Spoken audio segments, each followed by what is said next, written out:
All right. Looks like we got, usually takes a few minutes for, yeah, everybody joining. Oh, looks like we got some folks rolling in. Cool. Hello, everybody. Welcome. Welcome. We'll give it, as we have been doing, um, about a few minutes to let people join. I know we're starting just a touch late. So there might be just people coming in from other um, panels. I'm also going to just quickly send um, it'll make sure that we sent our reminder out. Okay, I think we're good. All right, let's go ahead and sort of kick it off here. So thank you very much for joining us today. We've got day 3 of the Creative Industries Week, talking about the new Creative Industries Division and sort of different topics that are really important for empowering creatives in New Mexico. And one of the most important avenues for empowering any citizen, and especially artists and creatives, is data. And we've got Mhm. two real data experts here with us, and we're very delighted that they can join us. And they're going to talk a little bit about how to empower creatives with more understanding of what data is, why it's not dry and boring, and is in fact very exciting and very critical for our lives, and how artists and creatives can be involved in steering that. So first up, we are joined by Brian Osterloh, who is the former director of the City of Albuquerque Department of Technology and Innovation, where he was quite instrumental in launching Albuquerque's sort of open data efforts. And we're very, very excited that he's here tonight. So thank you so much for joining us, Brian. Thank you. Happy to be here. Um, and I guess just if I'll give a little bit more on that, unless you want to introduce. Okay. So Yeah, we'll just sort of introduce one person at a time and then sort of dive okay. into it from there. Okay. Perfect. So yeah, I had the honor of working with a gentleman who is and was an open data advocate before I was. He saw the potential. He saw the value in it before I did. And in 2012, the city of Albuquerque launched its first open data site, open data portal. There's a lot of information out there that you can grab. You can grab things from bus routes and bus locations to the budget, the city's annual budget in a CSV spreadsheet format. You can grab locations of parks, the boundaries, a lot of what seems mundane. And on its own, each of those pieces probably is. You can grab the city's checkbook to see where payments are going. Uh, tons of data out there. The real joy and the real value is when it gets brought together. Mm. When you take pieces of data and join them together, you can come up with some amazing things. One of my favorite stories from the open data portal. First, we worked with the University of New Mexico. They put up wmb.unm.edu. Where's my bus? So you can see where the buses are located. They then used it in a collaboration with us for seeing where the shuttles are located. But better than that, we created then for one of the elections where to vote. Mm. Using where to vote, we had actual poll workers putting in estimates of how many people were in line at each polling location. And that site got a visit for every 2 votes, one visit for every 2 votes that election year, which was tremendous, I thought, as a way for the public to know, because it's convenience voting. So if this one's backed up with 60 people and this one 2 miles down the road has 10 people, I'm going to the one with 10 people. Also, I could see dates that the locations were open, etc. But anyway, I'll back off and let some others go. We also did some work directly with artists, but I'll move back for the moment, and we can come back to some other favorite stories. Cool. Yeah, definitely want to hear those stories and sort of pathways for creatives to get involved, and just, yeah, like what we think the future is, around all of this. And speaking of the future, we're very excited to be joined by Neidi Dominguez Zamorano, who is the owner and CEO of Nepantla Strategies and Executive Director of Organized Power in Numbers. How close did I get on all those vowels? It was pretty close. You did Pretty great. close. It's generous of you. Yeah. And one very cool thing about Neidi is that she is a national immigrant and workers' rights organizer and was National State's Deputy Director of U.S. Senator Bernie Sanders' 2020 presidential campaign. And so a lot of experience just in thinking about how to bring together people and, really quantify who we are, right? And how we come together and so really excited to be joined by her and hear her thoughts about all this. So thank you for being here, Neidi. Yeah, no, thank you all for inviting us to be part of the conversation, and super excited to headquarter our work out of Albuquerque, New Mexico. On the nonprofit side, on the Organized Power Numbers, we are an organization that works with poor and working class people in the South and Southwest. I find myself today in Phoenix, but I live in Albuquerque. I'll be home tomorrow.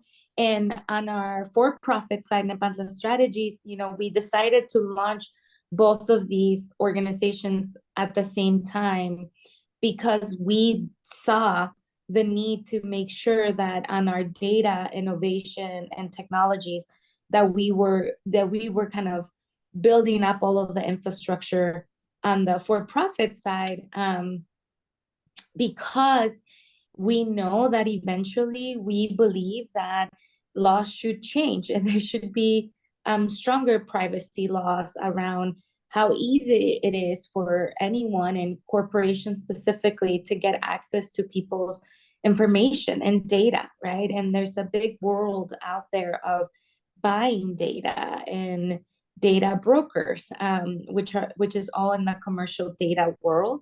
And so we think of ourselves as sort of we're like the Robin Hoods of data, but for good, for worker organizing and worker power. We do use data in a way to help, day-to-day organizers make their lives easier, and make it faster to get from not knowing anyone in a community to quickly being able to contact people in a community and bring them into organizing efforts. So that's on the day-to-day how we use data. But I know that in this conversation, part of why we were so excited to be part of it is like we are thinking about innovative ways of using data for good. And some of those ways have also, for us, also have to do on how are we even collecting data and what tools are we using to do that, and how those tools are built to interact or not interact with all communities. And so that's one of the big questions and challenges that we are holding as an organization and as a company, is that we find ourselves at this nexus of constantly using so many different tools and technologies to try to talk to more people and more people, right? Like we've touched 22 million people in 4 years in our organizing work because of these technologies and access to data. But what we've seen throughout these years is that these tools are built only in English, for example, in the US. And we work with communities that are not only English-speaking communities. And so we've been really sitting with the question of who is developing this technology, and therefore why this technology looks like a certain kind of way and it's easy to interact with only a certain kind of people, and how do we push companies like ourselves, but others that are developing new technologies and new tools and platforms for data to develop tools that are actually more accessible and equitable for all communities. And so I'm excited to hear more about how Brian in the past and others and artists and creatives have come together to think about data collection. And I think our contribution to this conversation is really around access and like equitable Right. access to tools, and also equitable access to the data, and then making sure communities are part of that process in a way that is feels good and genuine and safe. Right. No, that makes a lot of sense. Yeah, and we're really delighted that you're able to join us and share your expertise on that equitable access. I think that a good path would be, let's start with some of those stories, Brian, that you mentioned, just to show what's possible. And then I Sure. really want to dive into that idea of accessing tools, right? And what tools are out there. Because a lot of creatives, as we know, in their communities are organizers, right? They wear both of these hats, you know, they have these passions.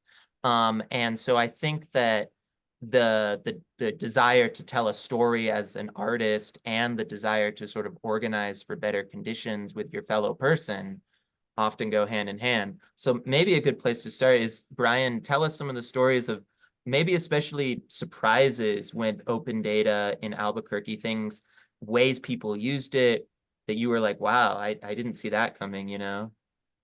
So yeah, I think open data itself, I think any of the uses we found to be surprising, quite honestly. Who's going to download the city budget in CSV format, bring it into a spreadsheet and do something with that? I Right. have to tell you, I don't. Okay. But the beauty of it is that it's there, and anybody who can wants to. I'm going to expand a little bit on not just equitable access, but understand the equitability, if I'm probably misusing the term, of the data itself. Mhm. So there are other pieces. Open data, I think one of the great things about open data and true commitment to open data is that those entities, city, state, whatever, who have true commitment to open data are also willing to hear what other data sets is a person or is a group interested in that the city, for example, might have access to. The city of Albuquerque doesn't currently put out a lot of the 311 data, but Hmm. it could be put out there. And I think going back to this feeds Can into you tell the us a little bit, just for the total sure. ignoramuses among us, what you You're mean by 311 data? you're right. Yes, I apologize. Thank you. So 311 is a service like 911, excuse me, but it's intended for non-emergency contact with city government. City of New York has a 311. Los Angeles has one. Albuquerque was one of the first 20 in the country to get a 311 service.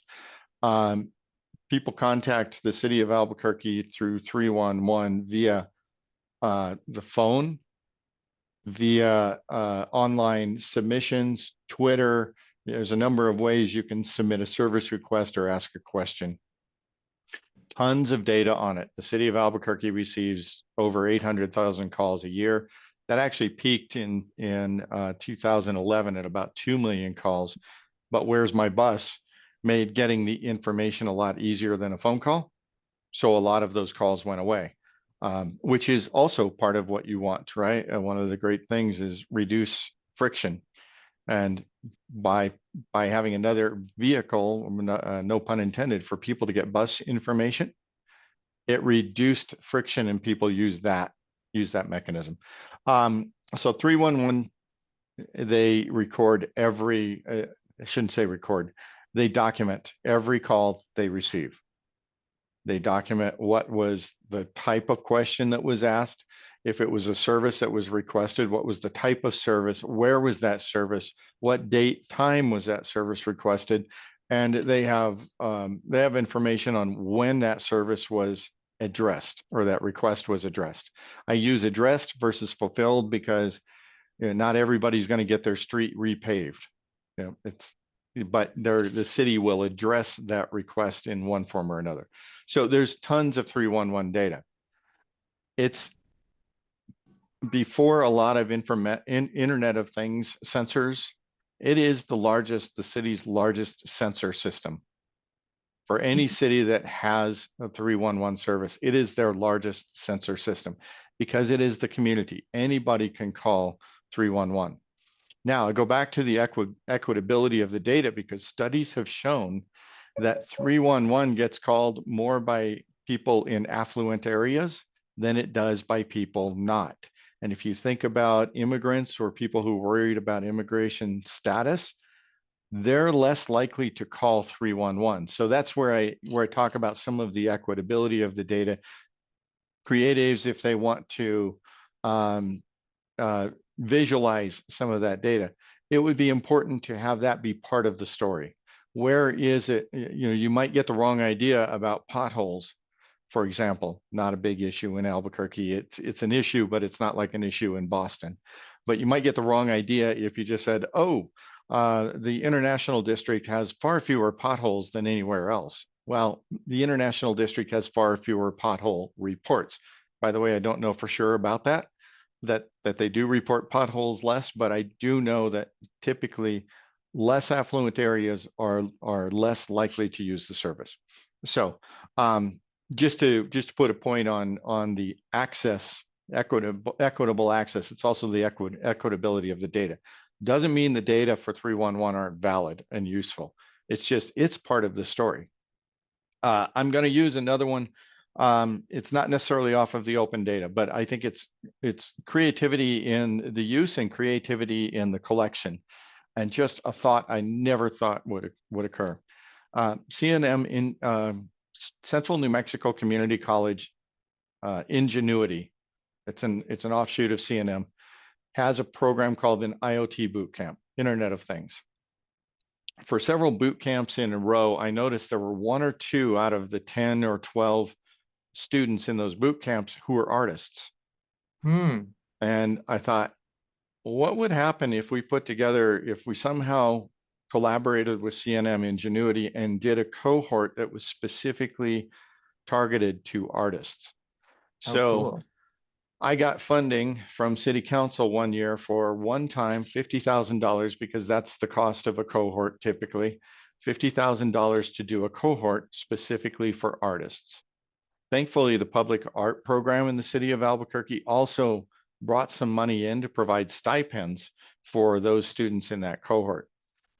One of the great pieces that one of the great projects that came out of that, and they finished it after I retired from the city. So I can't, I wasn't fully intimate with it, but I saw it and thought, holy cow. A student, an artist, had taken data.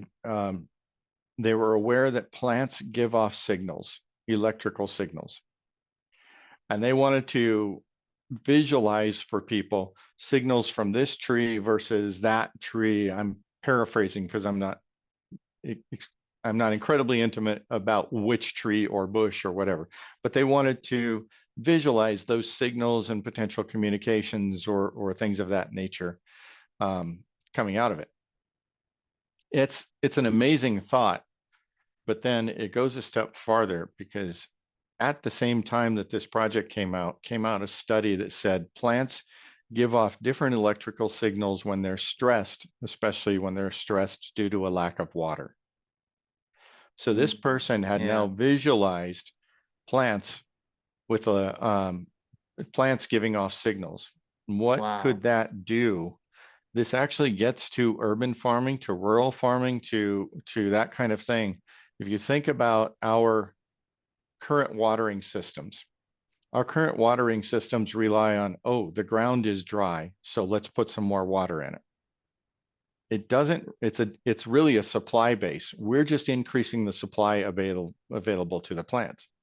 We don't really know. We know that if it stays that way for a while, the plants will die. But what if we were to use electrical signals, those signals and that visualization to now change our watering systems and put water into the ground when the plants say, I'm thirsty? It's what we do with our own bodies a lot of the times, right? We have our own signals that say, I'm thirsty. So this student had done this artistic work, this creative work that I think with some additional piece could revolutionize irrigation in our parks, in urban farming, in rural farming, in desert areas. It could be amazing for use. I would have never thought of it. And that's where the junction of data and creativity can come together. And the student hadn't even thought of that piece, Wow. but was visualizing this. And now what a tremendous opportunity that will take research. I mean, there's a lot of money that has to go into that research, but the idea is there. And it's so That's what cool. can come. Yeah. Yeah, it started with an artist, right? Like it Yes. started with this artist who had this sort of aesthetic motivation to see this visualization. And yeah, I mean, what an incredible project for New Mexico in terms of environmental resilience, in terms of thinking about the future of water access rights. And, you know, it's funny because, yeah, New Mexico's always been sort of a blueprint for the future of water Yeah. you know, and yeah, that's incredible. That's incredible. And so as you hear that story, Neidi, and you think about, you know, and I'm sure that, you know, in your experience, like as you hear that story, is probably like, oh, I bet they use some of this and some of that, or even if you, as you hear the story about IoT and or Internet of Things, I'm guessing the folks here, you know, if you came to this panel at 5:30, you probably know most of this stuff, but like Internet of Things, right? The idea of equipping common objects with access to communication networks, basically.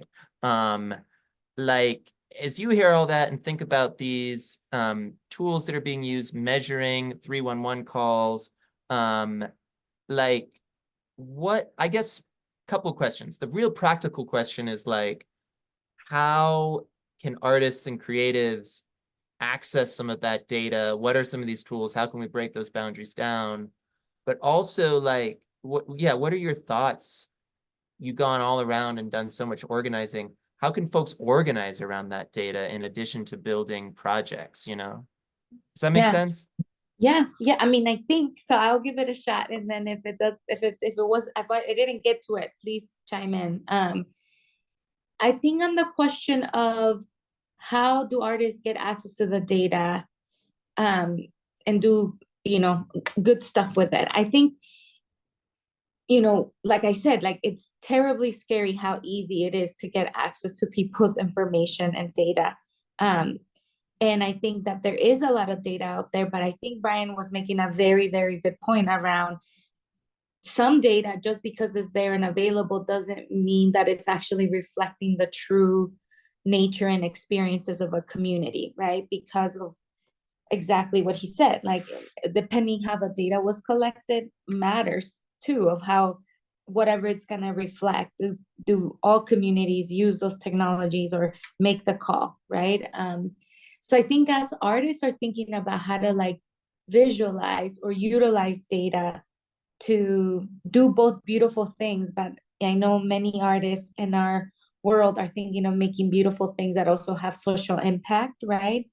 It makes me wonder about things like, you know, some of the time the data that we need for our organizing is like straight up like who works inside a work site, right? Like who goes in and out inside a specific work site, construction site, or where, or and you know, this conversation really makes me wonder, like what kind of project would it, like what would it look like for an artist to partner with us to help us create something that will help us capture the data of who is going in and out some of these work sites, right? But also help visualize the working conditions inside those work sites, right? And like, do we combine things like a survey, but then how do we visualize the results, right? And like, how do we also just include people like in real life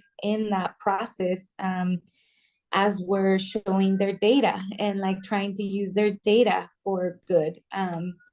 And so we, you know, that's what when it makes me think about is like in real ways, like, oh, what would it look like to partner with an artist to help us get access to more data, but also visualize the working conditions in those work sites. And I think to the second question of just like like what do you do besides projects, like, you know, for us it really is like we use the data to talk to people, to change their working conditions and their livelihood. That is like literally what we do, right? And so with public available information, for example, a couple of years ago, we were part of a larger coalition to try to pass the ballot initiative to move, a lot more money into early childhood education in New Mexico. Mm. And Mm-hmm. you all remember that, and the people in New Mexico spoke, and over 70% of voters said yes, we want this, right? And money is being moved into early childhood education and childcare, like free childcare for certain families that make a certain income. That's wonderful. We ended up basically making a public request to the state for the information of public educators, because they have to register with the state to Right. teach or to be in childcare centers or early childhood centers, early childhood learning centers. And so we were able to use that list and then use the work that we've done in the past to use both commercial data and publicly available data to match those names to phone numbers, emails, addresses, and then contact those educators, because we knew that that's a group of people that very likely would be supportive of moving more resources into that sector of our economy, and education. And we wanted to make sure to talk to them, to let them know that this was going to be in the ballot and mobilize them. And so that's like an example of like the work that Brian did to make data available, and the work that the fact that there is already lots of data available and public, and it's supposed to be used for good Right. public use. And then how do we use it for building worker power? Right. Yeah. And the something you said about sort of needing to then reach out to those people makes me think about like just surveying in general, right? And just such a fraught activity, and so fraught with sort of the potential for inequity, right?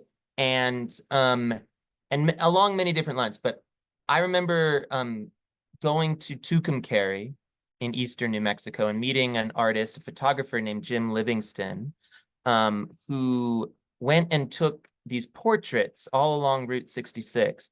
And he asked the same question of every single person he met. He asked like a couple questions. And they were, like they were very beautiful sort of narrative questions about like who I am and who I'm going to be, right? But it also struck me that it's like, in addition to being this really sort of beautiful art project, it was also a data collection process, right? And just it was a surveying mechanism.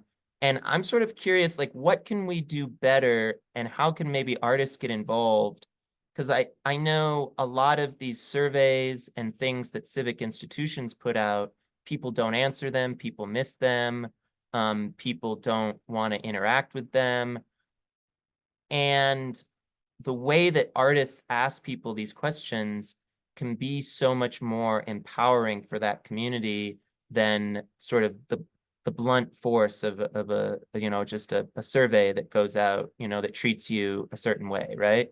How can surveying, I guess, be more humanistic and be more relational? Does that question make sense? Yeah, no, we think about it all the time, because we actually do use surveys in a lot of our work to try to find out and both find people and talk to people, but then really start documenting the working conditions of people in different industries. And some of the things that we've learned along the way, it's like, one, it is very different for someone to respond back, especially if you're able to do like phone conversations for this surveying, when it's someone that relates to them, right? When it's someone that either is within the same industry or the same community. And that matters, right? Like even just their willingness to share, but also willingness for us to document what they're sharing. And then also just thinking about, we sometimes do our surveys first. We reach out to people through texting, and then use the texting back and forth, peer-to-peer texting, to get some of those responses. And like, you know, among certain groups of our community, like younger people, that actually works really well across both class, gender, and race. But one thing that we've talked about, and that has helped us also to also value people's time as they're also willing to share and sharing information with us, is thinking through incentives, right? And there's so much there that I think we've been able to partner with philanthropic partners around creating like incentives, like straight up saying like, you know, we value your time for these 10 questions. It took 10 minutes. So here is like a $25 gift card. Thank you for your time, you know, and especially with the communities that we work with who are very poor working class, like it matters, you know, that we could do things like that. And they see it and they see the effort. And so some academics will say that then that can quickly skew results of surveys. And, you know, we've had lots of partnerships with also academic institutions, but we have sort of in those conversations pushed back of like the importance of actually being able to see people as full humans and know that they are working and that they are struggling, and that is specifically in like a place like New Mexico where we face so much poverty, that we don't think that, you know, it will skew their responses, but we do think it will skew the amount of willingness to respond. And so those are just two examples. Yeah, no, I think those are great examples. Like the idea of relational data collection, like you said, that people respond differently, trust differently when they feel some line of relation with the person who's asking these questions, and also incentivizing and you know, like the answers. Yeah.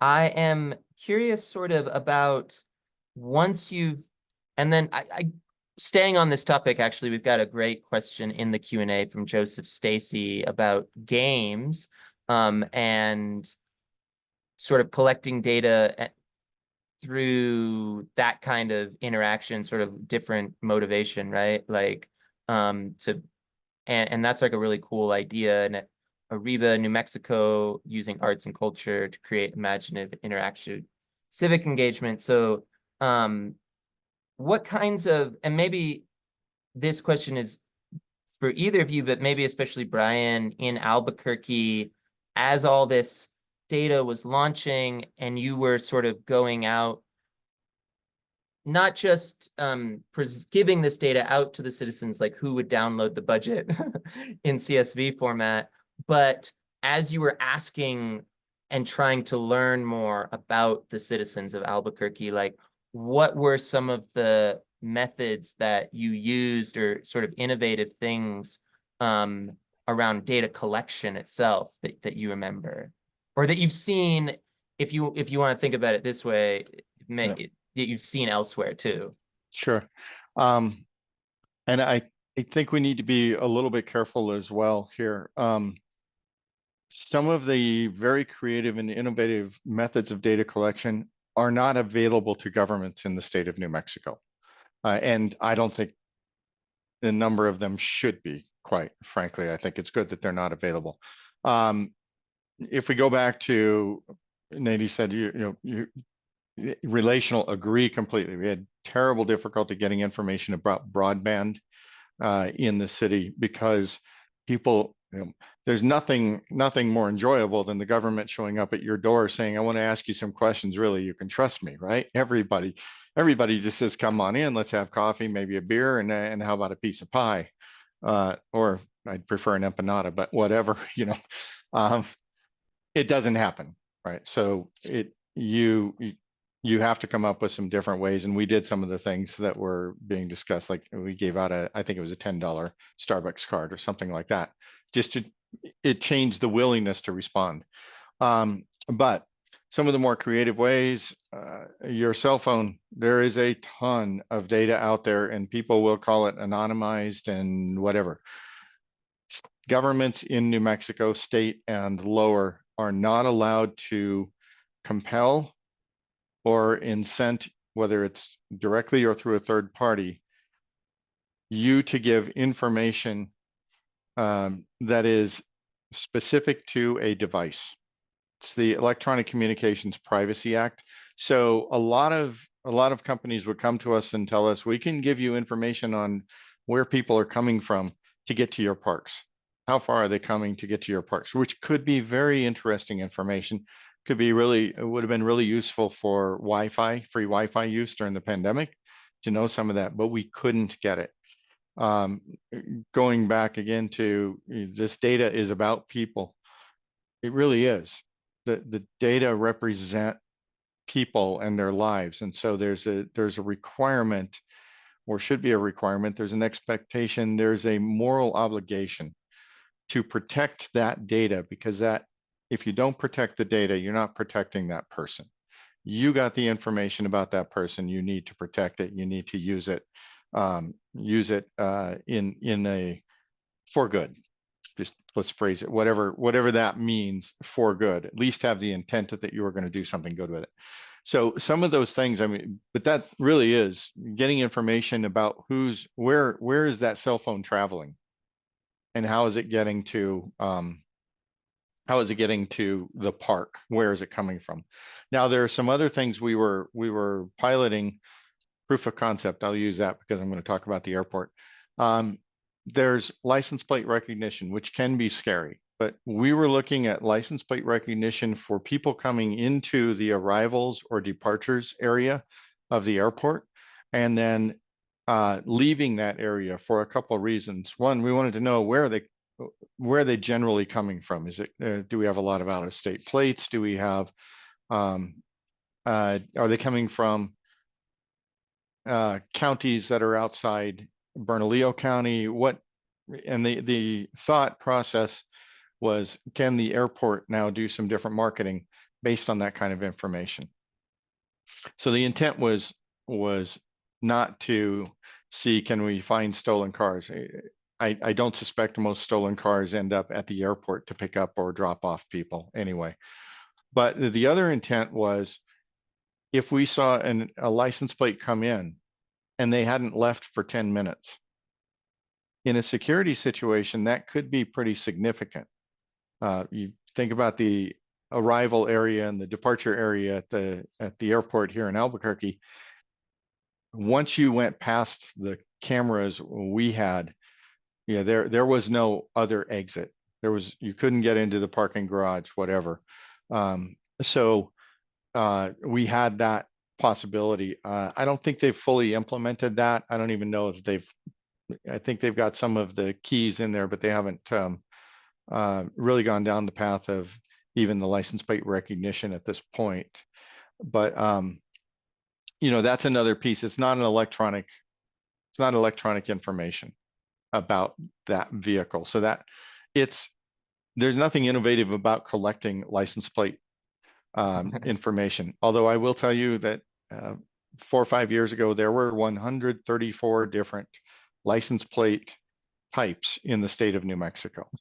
Would have never thought of it. Okay, balloons, the old style, there's 134 different ones. So it does take something to be able to read those. Let me ask. It's the use that was innovative, I think.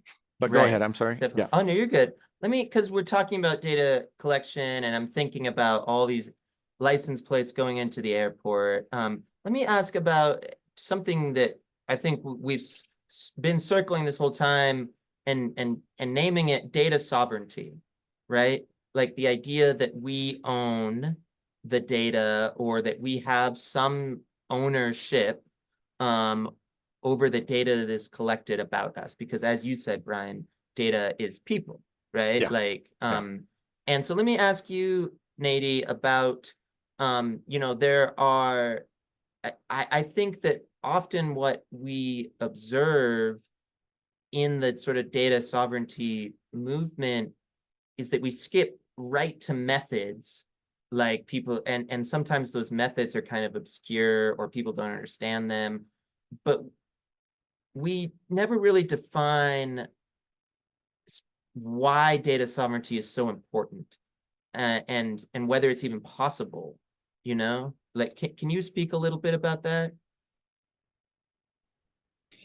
Yeah, I mean, um, why is data sovereignty so important, and if it's possible? I mean, it makes me think about one of our partners, the nonprofit world that we do. I mean, they've been really sitting with the question of, um, for example, in pueblos and tribal communities where the VAN, right, the voter file, which is public information, people have access to it. You can have access to it if you do electoral work.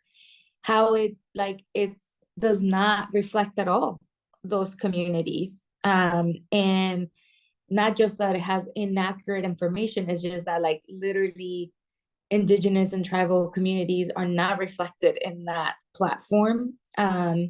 And they've been really sitting with this question of like, how do we create our own, how do we create our own native van, how do we have, and how do we own it, not these companies that make money off of giving it access to people. And I think that that question is a profound one, right?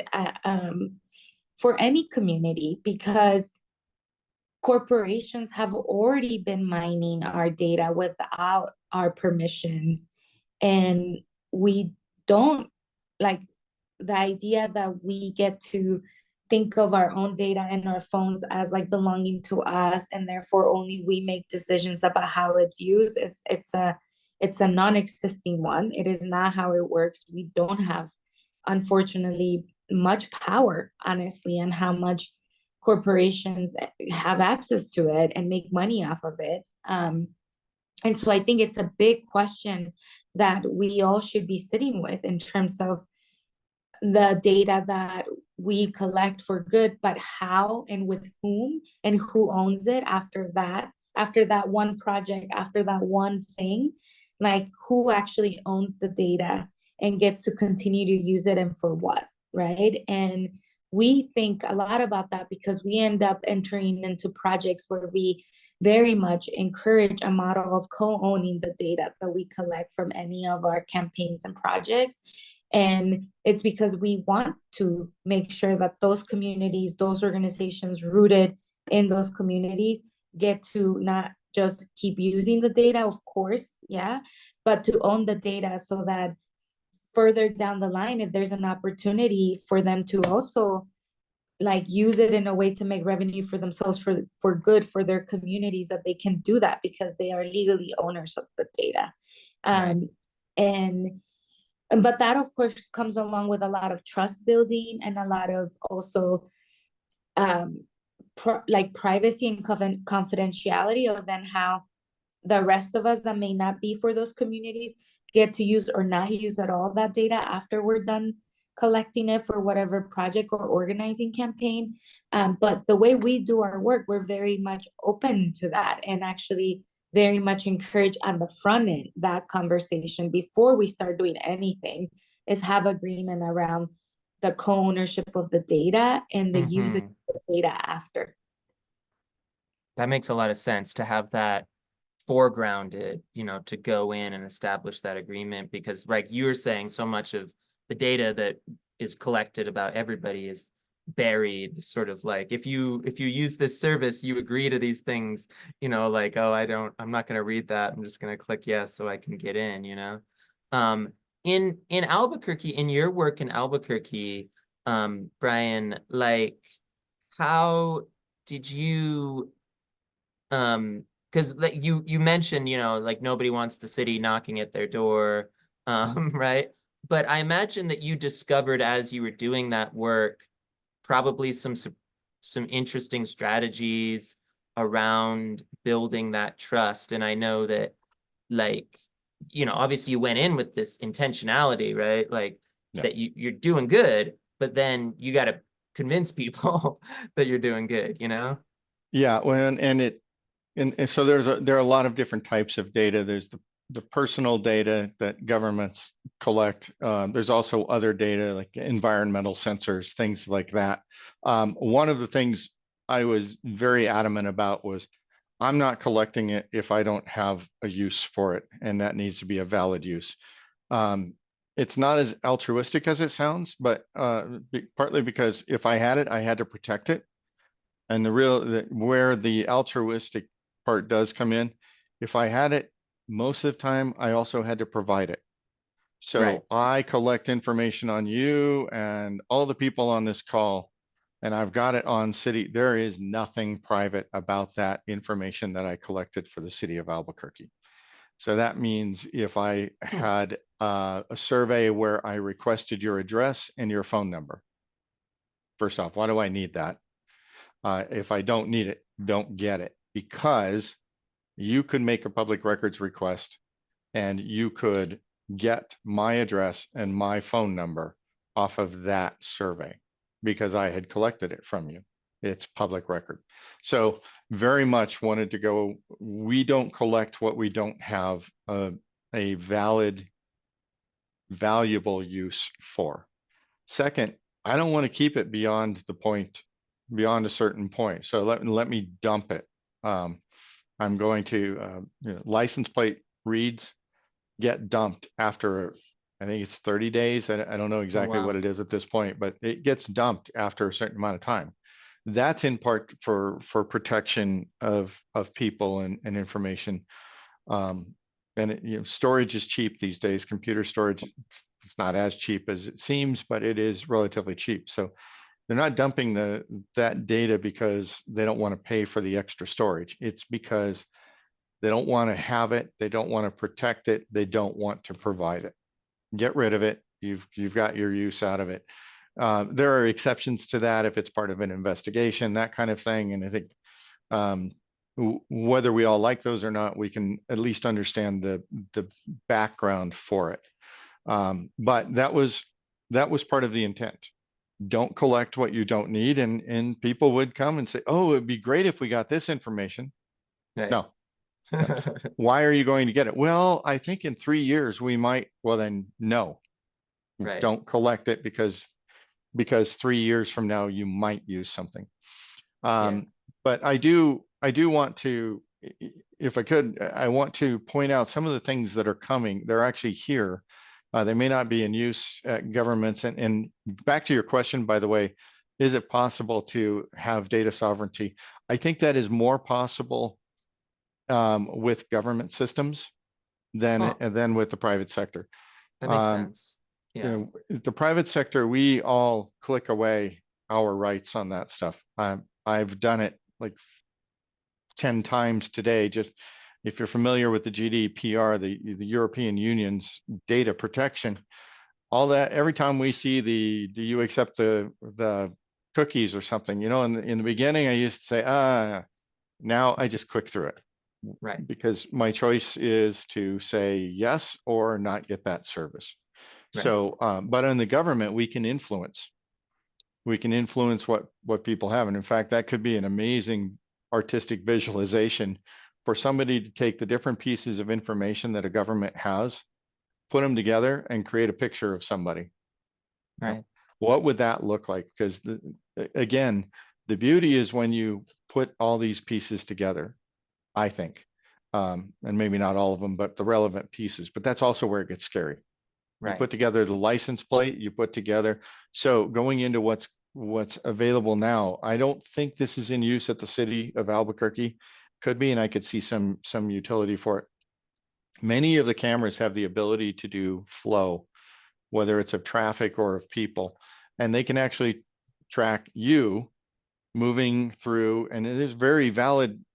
I want to know, not necessarily you, the person, but you, the object. Right. I want to know, did you wait at the stoplight for the walk signal? How long did you wait? Did you go after 15 seconds because you just decided it was too long to wait? Did you walk outside? So there's information about an object that happens to be you. Normally what happens is they get represented by stick figures. It's gone now to the point though where a lot of marketers, and I can see value for this with communities as well, can actually use images and now get to some degree of certainty that's a white male 50 to 60 years old. That's a Hispanic female 25 to 30 years old.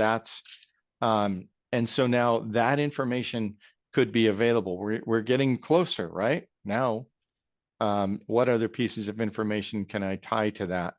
So there's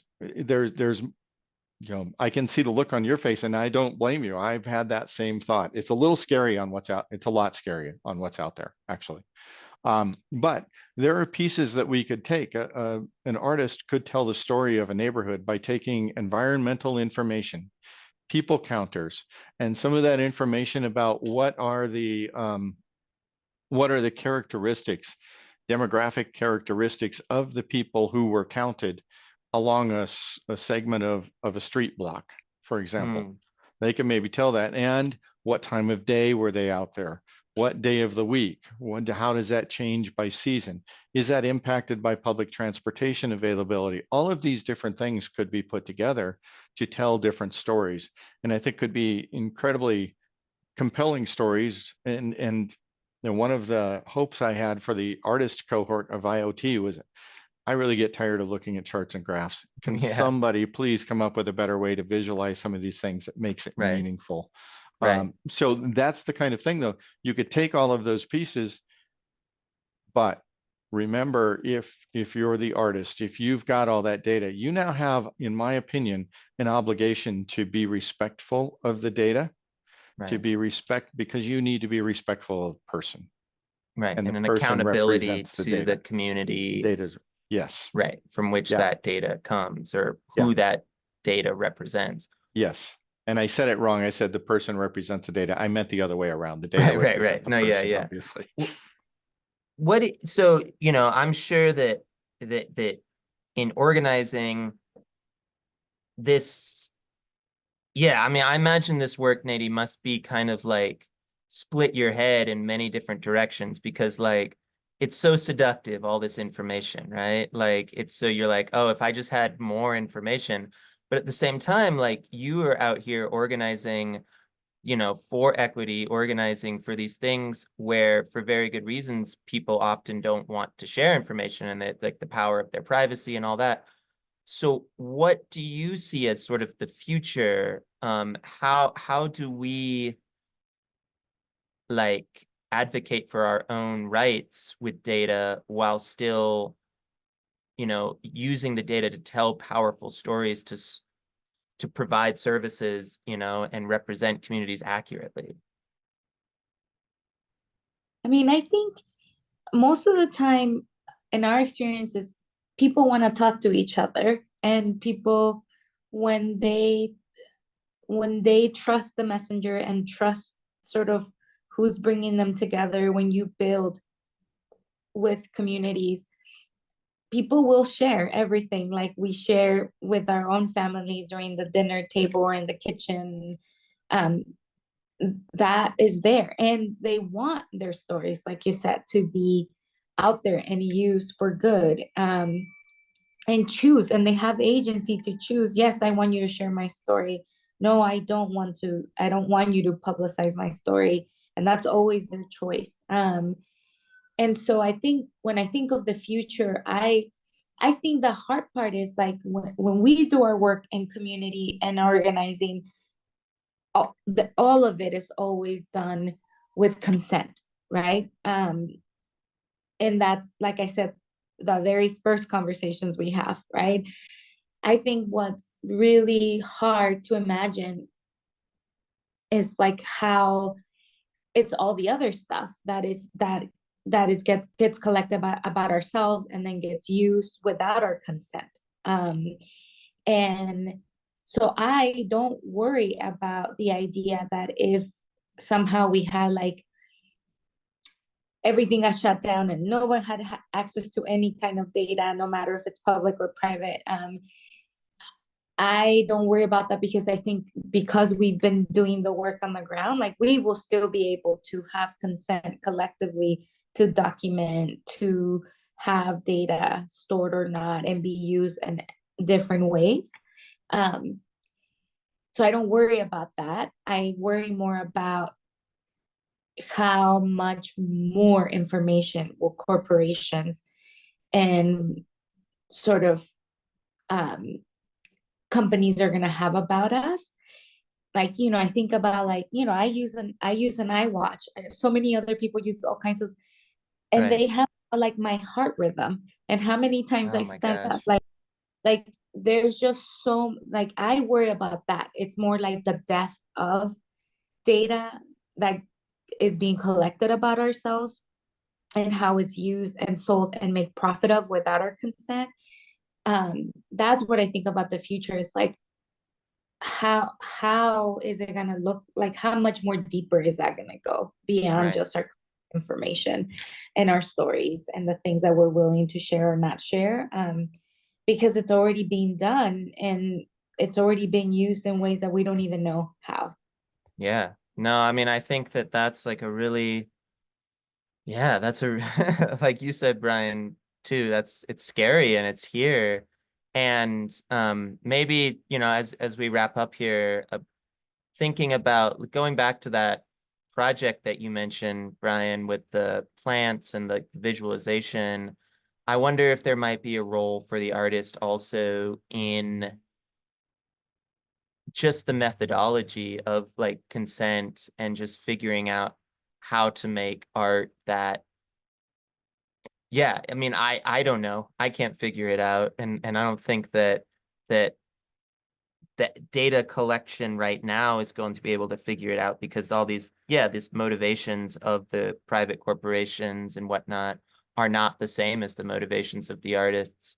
And I think if the artists can get more involved in this data and can bring other motivations to the data, that might help sort of turn some of these um, uses, you know, some of these conversations about use. So thank you both so much for going down this rabbit hole, and I really encourage folks to go learn more about the data that's being collected about them, and do interesting things with it, you know, and you know, like respond back to that collection in interesting ways. And yeah, I was just really, really happy, just really cool powerhouses, Brian and Neidi. So I encourage folks to reach out to them about some of the organizing projects they're doing. And any final things y'all wanna shout out or plug before we log off here for the evening? Yeah, I'll throw out two things. One, I'm a big fan of progress over perfection, because we never reach perfection. So keep working towards what's better. And two, yeah, it's scary, but courage is more powerful. So have courage and see what can we do? How can we make this situation better versus letting it overpower us? Right. Yeah, I agree 100%, and that it the scary part shouldn't paralyze us, and it shouldn't stop us from continuing to be creative and innovative of how do we still get to use the things for good. Right. And so thank you all for hosting this conversation. It's so nice to meet you, Brian, Nice to meet you. through this process too. So no, that thank you. This was great. And you know, we hope people found it interesting and that they, you know, they can reach out for sure. We're happy to talk. Awesome. Thank you both so much. Have a great night, and Thank you and very we'll much. we'll keep seeing what data is out there. All right. Take care. Good Thank you. night, everybody. Take care.